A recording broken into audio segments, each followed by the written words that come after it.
ধর্মনগর উপনির্বাচনকে ঘিরে বিজেপি প্রার্থী জহর চক্রবর্তীর সমর্থনে বাড়ি বাড়ি যেমন ভোট ভিক্ষা করা হচ্ছে, অন্যদিকে পুরো মাতৃশক্তিকে নিজেদের অনুকূলে আনতে ধর্মনগর মণ্ডলের উদ্যোগে আয়োজিত হয় শক্তি স্বরূপা আশীর্বাদ মাত্রা অনুষ্ঠান।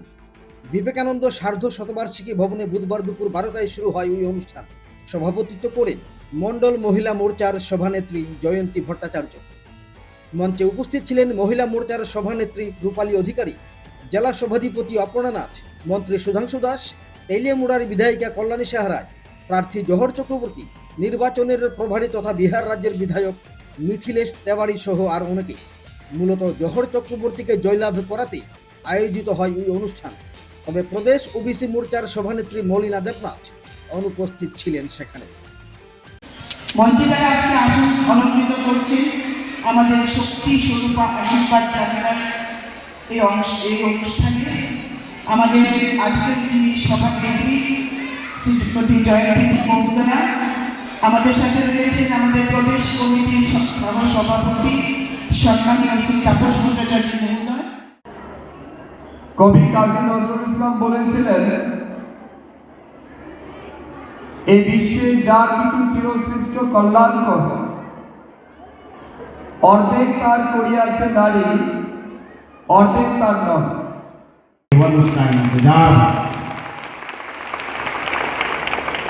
हमारे मंच पे हमारे महिला मोर्चा की डिस्ट्रिक्ट प्रेसिडेंट আমাদের এই ধর্মনগর উপনির্বাচনকে কেন্দ্র করে আমরা একটা অকাল নির্বাচনের সম্মুখীন হয়েছি এবং যেটা আমরা এই হলে প্রমাণ করে দিয়েছি। আমরা উৎসবের মেজাজে আমাদের মাতৃশক্তিরা ভারতীয় জনতা পার্টির শক্তি স্বরূপা আপনারা শক্তি ধারণ করে থাকেন, কাজে আপনারা যেহেতু বেরিয়ে এসেছেন, আমরা ভারতীয় জনতা পার্টি, আমাদের আর কোনো ভয় নেই, আমাদের কোনো অশুভ শক্তি আর আমাদেরকে আটকাতে পারবে না। কারণ আপনারা জানেন আমাদের রাষ্ট্র বিরোধী, রাজ্য বিরোধী, উন্নয়ন বিরোধী রাষ্ট্র কিছু রাজনৈতিক দল রয়েছে, যেমন আমাদের ত্রিপুরা রাজ্যে বিশেষ করে কংগ্রেস এবং সিপিএম। ওই অনুষ্ঠানে সাংবাদিকদের আমন্ত্রণ জানিয়েও বসার জন্য স্থান দেওয়া হয়নি বলে সাংবাদিক মহল ক্ষুব্ধ বলে খবর। দীর্ঘ অনুষ্ঠানটি তারা কভার করেছেন ঠাঁই দাঁড়িয়ে, কেননা হলের মধ্যে প্রেসের জন্য যে আসনগুলি নির্ধারিত ছিল সেগুলি দখল করে নেয় নারী শক্তি। সব কিছু দেখে শুনেও আয়োজক কমিটি ন্যূনতম সৌজন্যতা প্রকাশ করেনি বলে জানা গেছে।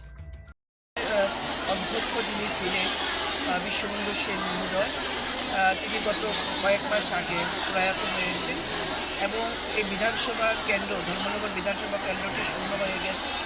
ভারতের সংবিধানের নিয়ম অনুযায়ী এই কেন্দ্রে আবার উপনির্বাচন হবে এবং উপনির্বাচন ঘোষিত হয়েছে। আগামী 9ই এপ্রিল ভোট হবে। ভারতীয় জনতা পার্টি জহর চক্রবর্তী মহোদয়কে এই কেন্দ্রে প্রার্থী করেছে। জয় সম্পর্কে আমরা 100% নিশ্চিত। একটা বিষয় হলো যে বিগত বছরগুলিতে 2018 সালে এই রাজ্যের সরকার পরিবর্তন হওয়ার পর প্রয়াত বিশ্ববন্ধু সেন প্রথমে উপাধ্যক্ষ হিসেবে, পরবর্তী সময়ে অধ্যক্ষ হিসেবে যে কাজ করেছেন এবং একজন বিধায়ক হিসেবে ধর্মনগর বিধানসভা কেন্দ্রের যে উন্নতি সাধন করেছেন।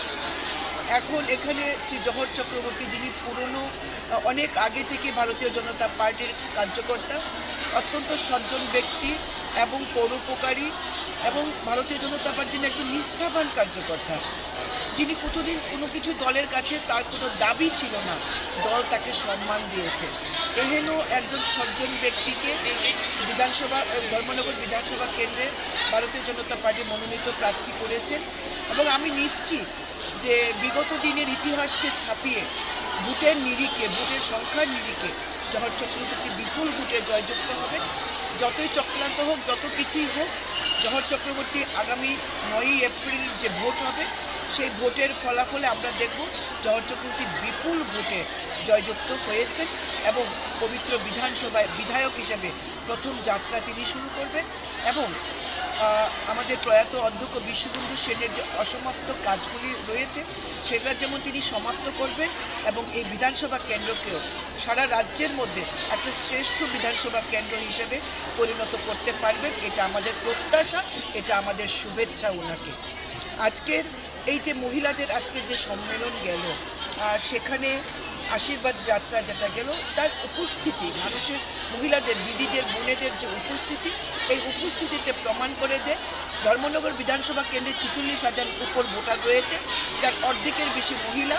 আর আজকের এই হলঘর প্রমাণ করেছে যে এই বিধানসভা কেন্দ্রে মহিলারা নির্ণায়ক ভূমিকা নিতে চলেছে এবং উন্নয়নের পক্ষে রায় দেবে একজন চরিত্রবান সজ্জন ব্যক্তির পক্ষে, সেটা জহর চক্রবর্তী।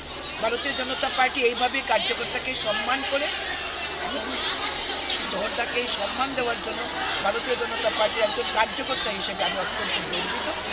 আমরা বিশ্বাস করি যে ধর্মনগরবাসী তাকে বিপুল ভোটে জয়যুক্ত করে পবিত্র বিধানসভায় পাঠাবেন তাদের হয়ে কথা বলার জন্য। ধন্যবাদ। ধর্মনগর থেকে দেবমাল্য কাশ্যপের রিপোর্ট, আইউমিয়া।